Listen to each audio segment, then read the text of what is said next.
មិនជាលើកទី1ទេដែលខាងបងអូនរៀបចំមកហូប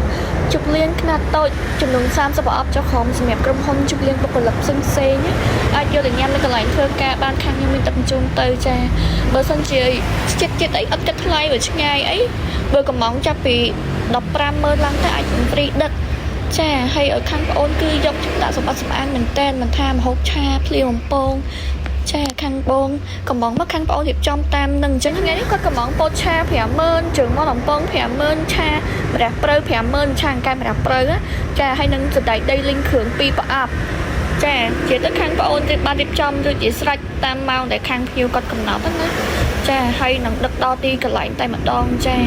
គឺម្ហូបគឺធានារសជាតិឆ្ងាញ់ខាងបងគាត់ជាជាប់ចិត្តមិនខានថ្ងៃក្រោយគាត់ជាកំងទៀតហើយបងពិតជាសប្បាយចិត្តណាស់ហើយអរគុណមែនតើដែលបងជួយកំងខាងបងពិតជាសប្បាយរីកនឹងស្វាគមន៍ធ្វើជូនបងជានិច្ចចា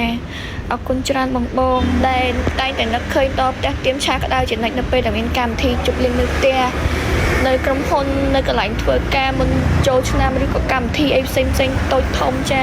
ខាងបងអូនមានរៀបចំជូនចំនួន7ពី30ប្រអប់ចុះហ៎បើ30ប្រអប់ឡើងអានឹងខ្នាតធំឯខាងបងអូនមិនទាន់មានលទ្ធភាពអញ្ចឹងណាអរគុណច្រើនបងបើបងចាប់អារម្មណ៍វគ្គក្រោយអាចតាក់ទងមកเพจផ្ទះទៀមឆាក្តៅចាអរគុណ